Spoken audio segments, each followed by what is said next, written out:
ये बताएं कैसे देखते हैं इस फैसले को। बांग्लादेश ने कहा है हमने जाना ही नहीं है। ये क्या हुआ, क्या है, गेम क्या चल रही है?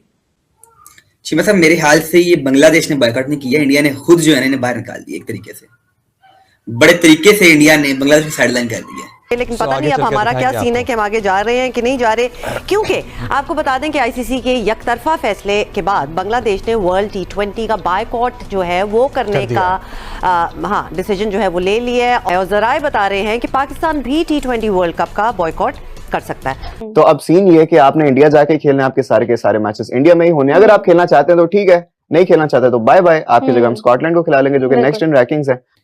फिर चिमा साहब, बॉयकॉट करने का सारा नुकसान बांग्लादेश को हुआ है, इंडिया को 1% नुकसान नहीं हुआ। आईसीसी कह रहा है भाई हम स्कॉटलैंड को अंदर लेके आ रहे हैं। अब सब क्या लग रहा है, इंडिया ने बांग्लादेश ने तो कह दिया कि हम नहीं जाएंगे। वहां पर बांग्लादेश के खिलाड़ियों को जो है वो सिक्योरिटी के प्रॉब्लम्स हैं। ये मामला तो मुस्लिम और हिंदू दुश्मनी का लगता है, क्योंकि वहां पर जो मुसलमानों के साथ इम्तियाजी सलूक रवा रखा जा रहा है। लेकिन इंडिया के अंदर एक और एक बीमारी आ गई है, वो है एथनिसिटी क्लिंजिंग। वो ये बीमारी आ गई है and they are targeting Muslims, Hindus, Sikhs, Dalits and Christians and all. ये इनको सारों को कर रहे हैं। अगर आप सोशल मीडिया और टीवी डिबेट देख रहे हैं तो आपने नोटिस किया होगा कि इस वक्त दक्षिण एशियाई क्रिकेट पॉलिटिक्स में भावनाएं ज्यादा और फैक्ट्स कम दिख रहे हैं। हाल ही में आईसीसी की मीटिंग के बाद जो रिएक्शन सामने आए, उन्होंने खेल से ज्यादा नैरेटिव को सुर्खियों में ला दिया। कुछ मीडिया प्लेटफॉर्म्स ने इसे धर्म, सुरक्षा और पक्षपात से जोड़ना शुरू कर दिया, जबकि असल मुद्दा एडमिनिस्ट्रेटिव डिसीजंस और टूर्नामेंट रेगुलेशन से जुड़ा था।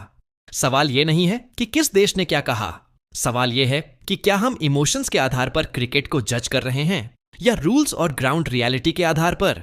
यहीं से असली चर्चा शुरू होती है। ये बताएं कैसे देखते हैं इस फैसले को। बांग्लादेश ने कहा है हमने जाना ही नहीं है। करोड़ों अरबों रुपए का नुकसान होगा, मैच जीत सकते थे, क्या क्या कुछ फायदा उठा सकते थे। ये क्या हुआ, क्या है, गेम क्या चल रही है?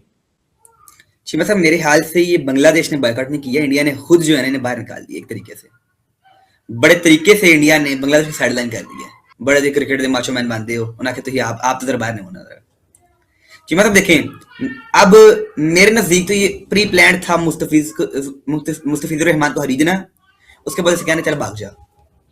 और उन्हें पता था कि ये जो है बीसीबी बांग्लादेश क्रिकेट बोर्ड जो है उसके बाद गुस्से में आएगा, कोई ना कोई गलत कदम उठाएगा इंडिया से बदला लेने के लिए, रिवेंज लेने के लिए। शिमा साहब, वही किया बांग्लादेश क्रिकेट बोर्ड ने। रिवेंज लेने के लिए अपने ही पैरों पे कुल्हाड़ी मार ली। अगर आपने भाई रिवेंज लेना किसी से, क्रिकेट में लो, मैच खेलो, इंडिया के साथ इंडिया कराओ। उन्हें ये भी पता था इंडिया को हरा भी नहीं सकते हैं। उन्हें फिर क्या किया, बायकॉट कर दिया उनका। भाई अगर अच्छी क्रिकेट बांग्लादेश की होती तो वो कहते थे इंडिया के अंदर जाके इंडिया को हराएंगे, बदला लेके। उन्हें पता था कि हमारी इतनी मतलब कि टीम स्ट्रांग नहीं है, हमारी इतनी औकात नहीं उनकी को हराए इंडिया को। ओके, तो इस वजह से आखिरकार बांग्लादेश ने अपने पौवे को लाड़ी मार ली है। फिर चिमा साहब, बॉयकॉट करने का सारा नुकसान बांग्लादेश को हुआ है, इंडिया को 1% नुकसान नहीं हुआ। आईसीसी कह रहा है भाई हम स्कॉटलैंड को अंदर लेके आ रहे हैं। मसला नहीं है, बांग्लादेश ना आए कोई फर्क नहीं पड़ता किसी को भी, पूरी दुनिया में कोई फर्क नहीं किसी को पड़ा। और चिमा साहब, कल जब वोटिंग हुई तो 14-2 की वोटिंग थी। सिर्फ पूरी दुनिया में बांग्लादेश का साथ पाकिस्तान ने दिया, सिवाय पाकिस्तान के किसी ने साथ ही नहीं दिया है। ऑस्ट्रेलिया है तो इंग्लैंड उसके इंडिया के साथ है, वेस्ट इंडीज इंडिया के साथ है, न्यूजीलैंड इंडिया के साथ है, जिम्बाब्वे इंडिया के साथ है, नामीबिया इंडिया के साथ है, साउथ अफ्रीका इंडिया के साथ है, इंग्लैंड इंडिया के साथ है। हर बंदा इंडिया के साथ स्टैंड कर रहा है। How do you justify this? अगर इंडिया को आप कहते हो कि भाई पाकिस्तान नहीं खेलेगा, पाकिस्तान में आके वो वहां खेलेगा, तो then Bangladesh is the equal right to say so. ठीक बात है, आप डिस्क्रिमिनेशन नहीं कर सकते। And it is high time that the board members decide कि India is getting away with murder. It is getting away with murder by isolating your cricket from from all angles. Right. और mix क्या कर रहे हो, politics and cricket and sports. India हर इनका जो political जो डायस्पोरा है उसके अंदर देखो, कोई भी वहां खेलने जाता है उसकी बेइज्जती कर देते हैं ये बीजेपी वाले। लेकिन इंडिया के अंदर एक और एक बीमारी आ गई है, वो है एथनिसिटी क्लिंजिंग। वो ये बीमारी आ गई है and they are targeting Muslims, Hindus, Sikhs, Dalits and Christians and all, ये इनको सारों को कर रहे हैं, या ब्लैक, या एब्सोल्युटली। और ये हिंदूज नहीं है, कौन है? नहीं है वो दलित है सर, हिंदूज नहीं है भाई, लो क्लास हिंदूज की बात करें दलित सर, वो लो क्लास, वो लो क्लास है, वो अनटचेबल्स हैं तो हिंदू ही ना, अनटचेबल है, ब्राह्मण नहीं है, दलित अनटचेबल्स है, वो चीज तो वही है। वो कहते हैं वो हिंदू भी नहीं है। कौन? जी वो इंडियंस यही कहते हैं ना, ब्राह्मण हैं सर, वो जो मर्जी करें, जो हर बंदे का अपना बिलीफ होता है। So the question here rises, I mean, या तो इंडिया के साथ बिल्कुल ही छोड़ दो, अगर खेलना है तो फिर इक्वल टर्म्स पे खेलो, बायलैटरल्स पे खेलो। आप हमारे पास आए, हम उधर जाएं। हाँ, हमारी जो दूसरी जो डिफरेंसेस हैं, कश्मीर हो गया, पानी हो गया, वो अलग है, वो हम करते रहेंगे, उस पर कोई कॉम्प्रोमाइज पाकिस्तान नहीं करेगा। लेकिन हमने ये तो कभी नहीं कहा कि भाई हमारे साथ खेलो ना। अब आपको तकलीफ हुई है कि हमारे अंडर 19 ने आपको मारा है, तो अब आपकी और गर्मी चढ़ गई आपको। तो देखो, क्रिकेट पे कभी तुम भी हमें हरा दोगे, हम कभी तुम्हें हरा देंगे। हम क्रिकेट को क्रिकेट समझते हैं, खेल को खेल समझते हैं, लेकिन आप लोग नहीं समझते हो। और ये जो चीज है, ये खेल को खराब कर रही है, क्योंकि हिंदुस्तान में, मैं बार बार रिपीट करता हूं अगेन, कि हिंदुस्तान में बहुत अच्छे लोग हैं, सिर्फ उनको यरगमाल बनाया हुआ है ये जो बीजेपी के ये जो ग्रुप आया हुआ है, जो कि मेरे ख्याल डोनाल्ड ट्रंप को फॉलो कर रहा है गुंडागर्दी के अंदर। ये this is what they are doing. क्या इंडिया आईपीएल से पैसा बहुत बनाता है तो आप समझते हैं कि वो सबसे अच्छी चीज? Money is not everything. Cricket is a game of gentleman, और जेंटलमैन के अंदर आपने अपने traditions, respect, morality, conduct and discipline को मेंटेन करना है। अगर वो नहीं करोगे आप, तो फिर then close the ICC and get on with. ठीक है नजमुल साकिब साहब, देखिए, all are equal but some are more equal. और इंडिया की जब आप बात करती हैं, खासतौर पे क्रिकेट में या कुछ और चीज़ों में, जमहूरियत वगैरह का जब आता है, तो वो मोर इक्वल हैं, और ये फैक्ट हमें मानना चाहिए। बदकिस्मती ये हुई है, पहले तो ये मुस्तफीज की बात क्विकली कर लेते हैं कि उसको आईपीएल ने निकाला, लेकिन हमने तो ये देखा कि पीएसएल ने उसको वेलकम किया है, बिल्कुल, और वो बाकायदा तौर पे हमारे पास अभी आएगा, यहाँ खेलेगा, और सारे का सारा फोकस उस पे आ गया है, और वो एक जीरो करने की कोशिश थी, अब वो हीरो बन गया है। जो चीज नहीं सोची जा सकती थी आज से तकरीबन 6 महीने, 8 महीने या 1 साल पहले, वो हो गई है।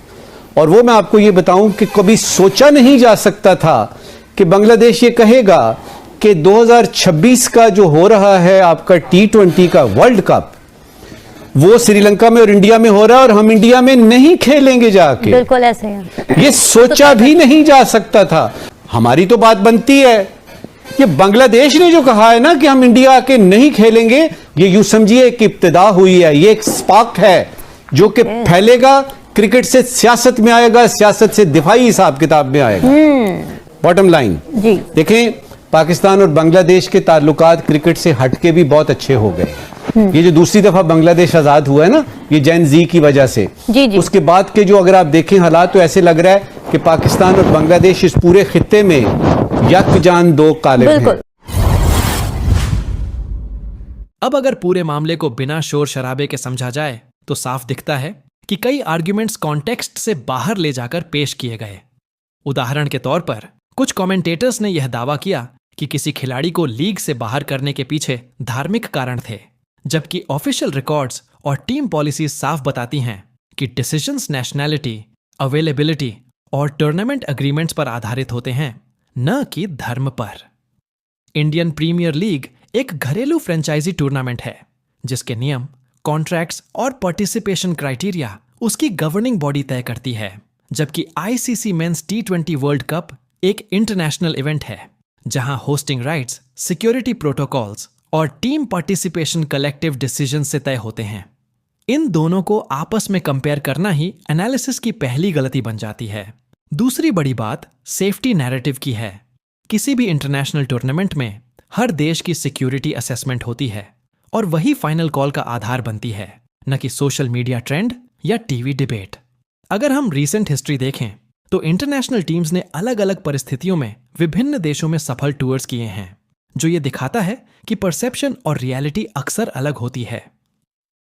समस्या तब पैदा होती है जब क्रिकेट जैसे खेल को राजनीतिक या धार्मिक लेंस से देखने की कोशिश की जाती है, क्योंकि इससे न सिर्फ मिस इन्फॉर्मेशन फैलती है, बल्कि व्यूअर्स भी कंफ्यूज होते हैं।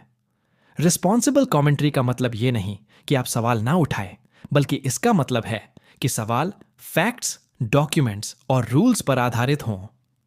क्रिकेट राइवलरी रोमांचक होती है, लेकिन जब डिस्कशन इमोशनल एक्यूजेशंस तक पहुंच जाए तो खेल पीछे छूट जाता है और नैरेटिव आगे आ जाता है। इसलिए व्यूअर के तौर पर भी जरूरी है कि हम हेडलाइन से आगे जाकर कॉन्टेक्स्ट समझें, क्योंकि अंत में क्रिकेट का मकसद कंपटीशन और एंटरटेनमेंट है, डिवीजन नहीं।